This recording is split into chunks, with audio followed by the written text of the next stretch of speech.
semua, selamat datang di video tutorial YouTube Akuntansi Hotel 1 dari program studi D4 Perhotelan.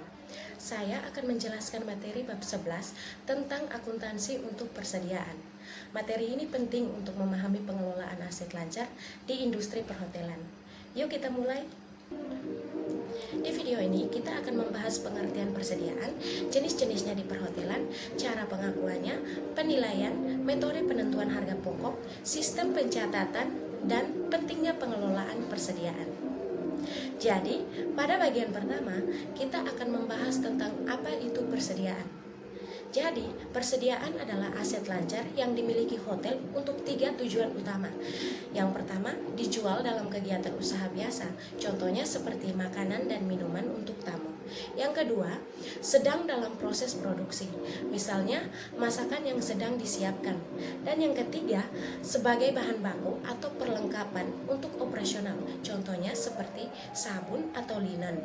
Persediaan ini biasanya habis dalam jangka waktu 1 tahun, jadi pengelolaannya harus teliti. Selanjutnya, kita akan membahas tentang jenis-jenis persediaan di industri perhotelan. Di industri perhotelan, persediaan dibagi berdasarkan fungsinya. Yang pertama, bahan makanan dan minuman. Contohnya itu seperti beras, sayur, daging, kopi, teh, dan juga minuman botol. Yang kedua, perlengkapan tamu. Contohnya itu seperti sabun, sampo, handuk, dan juga sendal hotel. Dan yang ketiga, linen. Contohnya itu seperti spray, sarung bantal, dan juga selimut. Yang keempat, perlengkapan housekeeping. Contohnya itu seperti cairan pembersih, alat pel, dan juga kemoceng. Dan yang kelima, minibar. Contohnya itu seperti snack dan minuman kaleng di kamar. Jadi, semua ini mendukung operasional harian di hotel. Pembahasan selanjutnya adalah pengakuan persediaan. Jadi, persediaan diakui sebagai aset apabila yang pertama, dimiliki dan dikendalikan oleh hotel. Yang kedua, dapat diukur dengan andal, misalnya ada harga beli yang jelas. Dan yang ketiga, memberikan manfaat ekonomi seperti digunakan atau dijual. Semua ini memastikan persediaan tercatat dengan benar di laporan keuangan. Selanjutnya, kita akan membahas tentang penilaian persediaan. Jadi, penilaian persediaan ini ada 2 metode, yakni metode penilaian awal atau costing dan metode penilaian akhir. Yang pertama, kita akan membahas tentang metode penilaian awal atau costing. Jadi, yang dimaksud dengan metode penilaian awal yakni persediaan dicatat berdasarkan harga perolehan, termasuk harga beli, pajak, biaya pengiriman, dan penanganan. Sebagai contoh, Hotel Cahaya membeli 100 botol air mineral. Harga beli per botolnya senilai Rp2.000. Untuk menentukan harga beli 100 botol air mineral, kita harus mengkalikan harga per botolnya dikali dengan jumlah botol air mineral yang kita beli. Jadinya Rp2.000 dikali 100 botol air mineral, totalnya menjadi Rp200.000. Selanjutnya, untuk harga pajaknya sebesar Rp22.000, biaya pengirimannya Rp15.000, biaya penanganannya Rp5.000. Jadi, untuk menghitung totalnya, kita harus menjumlahkan semua biaya, mulai dari harga beli, ditambah harga pajak, ditambah biaya pengiriman, ditambah biaya penanganan. Jadinya, Rp200.000 ditambah Rp22.000, ditambah Rp15.000, ditambah Rp5.000, totalnya menjadi Rp242.000. Jika dijurnalkan, maka akun persediaan berada di debit sebesar Rp242.000, sedangkan akun kas atau bank berada di kredit sebesar Rp242.000. Selanjutnya, kita akan membahas tentang metode yang kedua, yakni metode penilaian akhir. Jadi, metode penilaian akhir ini digunakan di neraca dengan mengambil nilai terendah antara harga perolehan dan nilai realisasi bersih atau NRB. Sebagai contoh, hotel masih memiliki 100 buah handuk kamar yang belum terpakai. Untuk harga perolehan dengan harga beli per buahnya Rp50.000. Total nilai perolehannya sama dengan 100 dikali dengan Rp50.000, menjadi Rp5 juta.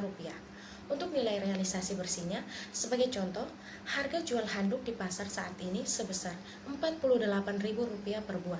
Untuk harga penjualannya Rp3.000 per buah. Jadi, NRB atau nilai realisasi bersihnya sama dengan Rp48.000 dikurangi dengan Rp3.000 sama dengan Rp45.000 per buah. Karena NRB lebih rendah dari harga perolehan, maka persediaan harus disajikan sebesar NRB. Jadi, nilai akhir yang dicatat di neraca adalah 100 dikali Rp45.000 sama dengan Rp4.500.000. Jadi, selisih nilai penurunan atau kerugiannya sama dengan Rp5 juta dikurangi dengan Rp4.500.000, totalnya menjadi Rp500.000. Jadi, untuk jurnalnya, akun beban penurunan nilai persediaan sebesar Rp500.000 berada di debit, sedangkan untuk akun persediaan, yakni membeli persediaan minuman, sebesar Rp500.000 berada di kredit. Jadi, untuk pembahasan kita selanjutnya, kita akan membahas tentang metode penentuan harga pokok persediaan. Jadi, metode-metode ini digunakan saat barang keluar atau terpakai dan ingin menentukan harga pokok. Metode-metode tersebut antara lain metode FIFO, LIFO, dan rata-rata. Sebagai contoh, Hotel Bahari memiliki data pembelian dan penggunaan handuk hotel dalam bulan Mei 2025 sebagai berikut. Pada tanggal 1 Mei, sebagai persediaan awal dengan 20 unit dengan harga Rp50.000 per unit. Lalu pada tanggal 5 Mei, Hotel Bahari melakukan pembelian lagi sebanyak 30 unit dengan harga per unitnya sebesar Rp55.000. Lalu pada tanggal 15 Mei, mereka melakukan pembelian lagi sebanyak 25 unit dengan harga per unitnya sebesar Rp60.000. Kemudian, pada tanggal 20 Mei, ada pemakaian atau barang keluar sebanyak 40 unit. Di sini, kita akan mencari harga pokok penjualannya menggunakan metode FIFO, LIFO, dan juga rata-rata. Yang pertama, kita akan menghitung HPP dengan menggunakan metode FIFO. Jadi, yang dimaksud dengan FIFO di sini yaitu barang yang pertama masuk akan keluar lebih dulu atau bisa juga disebut first in first out. Karena yang masuk pertama keluar lebih dulu, maka kita akan ambil dari stok tertua. Jadi kita ambil 20 handuk dari stok tanggal 1 Mei dengan harga per handuknya Rp50.000 dan 20-nya lagi kita ambil dari stok tanggal 5 Mei dengan harga per handuknya sebesar Rp50.000. Untuk cara menghitung HPP-nya, kita akan mengkalikan jumlah handuk dikali dengan harga handuk per unitnya. Jadi, 20 dikali dengan Rp50.000 atau harga handuk per unitnya pada tanggal 1 Mei sama dengan Rp1 juta. Cara yang sama kita gunakan untuk menghitung handuk pada tanggal 5 Mei. Jadi, 20 handuk dikali dengan Rp55.000 sama dengan Rp1.100.000. Setelah kita menghitung semuanya, mari kita menjumlahkan hasil dari hitungan tadi. Jadi, Rp1 juta ditambah dengan Rp1.100.000 sama dengan Rp2.100.000.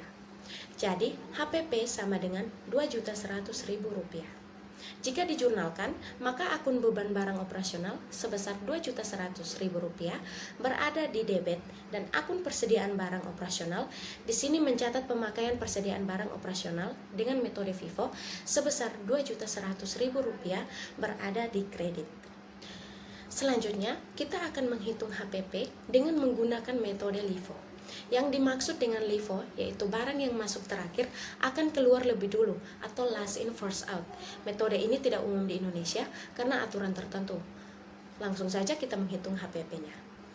Jadi cara menghitung HPP-nya sama dengan cara perhitungan FIFO, namun bedanya di pengambilan stok barang yang akan keluar lebih dulu. Kalau pada metode FIFO, barang yang keluar lebih dulu adalah barang yang masuk pertama atau stok persediaan lama. Sedangkan pada metode LIFO, barang yang akan keluar lebih dulu adalah barang yang baru saja masuk atau stok terbaru. Jadi, HPP sama dengan kita ambil 25 unit dari pembelian tanggal 15 Mei dengan harga per unitnya Rp60.000 dan 15 unitnya lagi dari pembelian tanggal 5 Mei dengan harga per unitnya Rp55.000. Jadi, hasil dari 25 dikali dengan Rp60.000 sama dengan Rp1.500.000 ditambah dengan hasil dari 15 dikali Rp55.000 sama dengan Rp825.000 sama dengan Rp2.325.000. Jadi, HPP sama dengan Rp2.325.000. Yang terakhir, kita masuk pada perhitungan HPP menggunakan metode rata-rata tertimbang.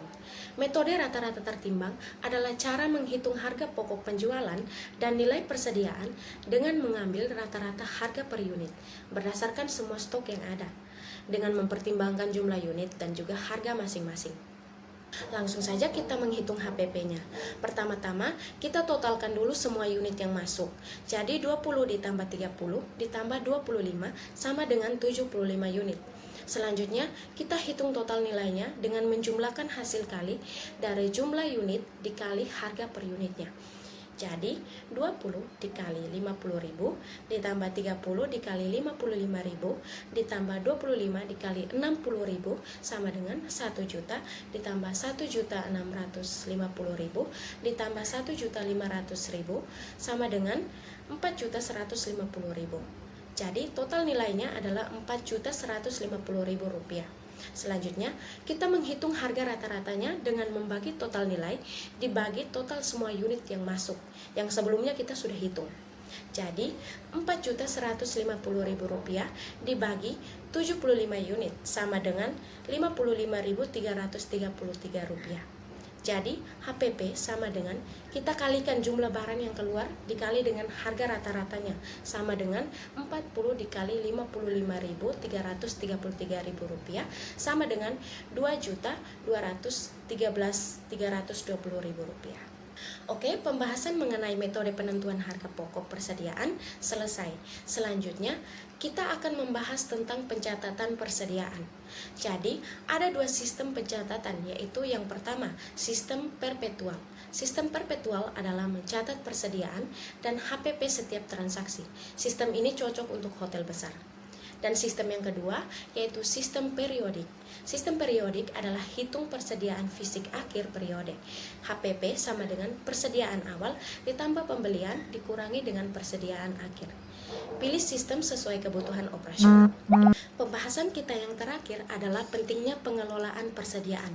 Pengelolaan persediaan penting untuk yang pertama, menjaga kualitas layanan agar stok selalu cukup. Yang kedua, menghindari pemborosan atau kadaluarsa. Yang ketiga, mengendalikan biaya operasional hotel.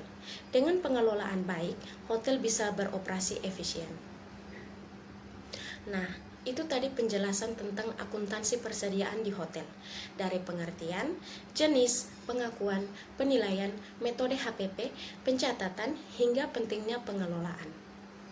Semoga bermanfaat untuk studi kalian. Sampai jumpa.